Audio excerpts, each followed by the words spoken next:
Quinto episodio de la política internacional en tiempos del coronavirus. Estamos terminando la primera etapa de la cuarentena en nuestro país y al menos hasta el 12 de abril nos vamos a quedar en casa. Por eso seguimos juntos analizando cómo funciona el mundo en tiempos de pandemia. Dedicaremos este episodio a analizar cómo cada cultura viene atravesando esta situación. Hay culturas que lo han tomado quizá de una mejor manera y en otras en las cuales es mucho más difícil aplicar las medidas de aislamiento social. Veremos algunos casos. Mucho se ha hablado en estos últimos tiempos de cómo las primeras sociedades afectadas, las sociedades asiáticas, han lidiado con las cuarentenas y con la pandemia. El caso de Japón resulta ser muy particular. Muchos analistas plantean que una de las particularidades de los japoneses y por la cual no necesitaron hacer una cuarentena absoluta generalizada en el país, aunque sí la hicieron sectorizada, es que en realidad las medidas de distanciamiento social son habituales en la cultura japonesa. Los japoneses no suelen tener contacto físico al saludarse, utilizan barbijos habitualmente y tienen normas de higiene muy estrictas. Es decir, el aislamiento social es parte de la cultura japonesa y no resultó dificultoso aplicar medidas que extremaran un poco los cuidados.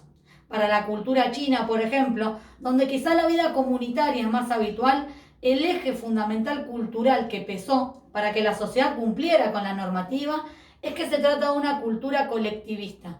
Las culturas colectivistas por sobre las individualistas privilegian lo colectivo, privilegian a la sociedad, privilegian a la familia.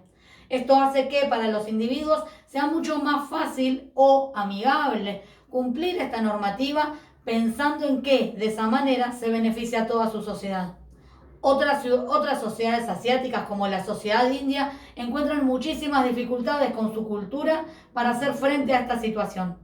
India es un país vastísimo, muy diverso, con más de 1.350 millones de habitantes, pero en el cual, además, la comunidad es el eje fundamental. La espiritualidad de la sociedad india, el concurrir a eventos espirituales y compartir con la comunidad es algo que se hace casi a diario. Por eso para los indios entrar en cuarentena obligatoria hace algunos días se volvió un desafío muy grande. Hay algunas sociedades islámicas y sabemos de algunos casos que están sucediendo en Pakistán o en Irán donde no se registran fallecimientos por coronavirus porque las familias quieren mantener sus rituales religiosos respecto de los entierros. En el Islam, o en parte de él al menos, antes de hacer el entierro del cuerpo se realiza un lavado del cuerpo y tiene que ver con sus ritos, sus tradiciones y sus costumbres. Muchas familias no quieren dejar de cumplir con esos ritos fúnebres y por eso no están denunciando o no están registrando muchos casos de coronavirus.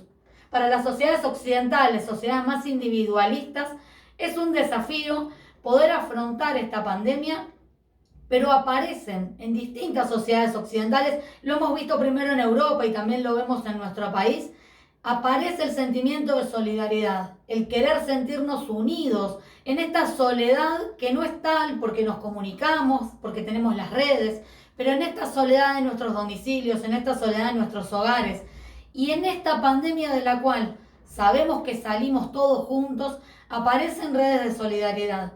Por supuesto que hemos visto muchas imágenes de Italia o de España donde la gente comparte desde sus hogares con otros y también lo estamos viendo en nuestro país. Esto marca que aunque son culturas occidentales, son culturas en lo cual lo comunitario tiene un peso fundamental.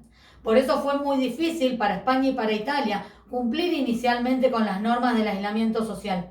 Cuando uno en su vida cotidiana está acostumbrado al trato con el otro, cuando la forma de saludarnos tiene que ver con un beso, con un agarrón de manos, es más difícil implementar estas medidas tan necesarias para evitar la circulación del virus. Algunos se preguntan, algunos ya se están cuestionando si nuestras normas culturales, si nuestras costumbres, si nuestros valores van a cambiar después de la pandemia.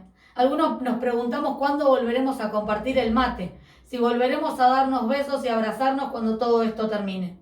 Lo cierto es que las normas de distanciamiento social no van a terminar apenas se dicte el fin de la cuarentena y podamos salir de nuestros domicilios. Pero tengo la esperanza de que la cultura argentina resistirá a pesar de la pandemia y volveremos a abrazarnos pronto, a darnos un beso y a compartir unos ricos mates. Nos vemos en el próximo episodio.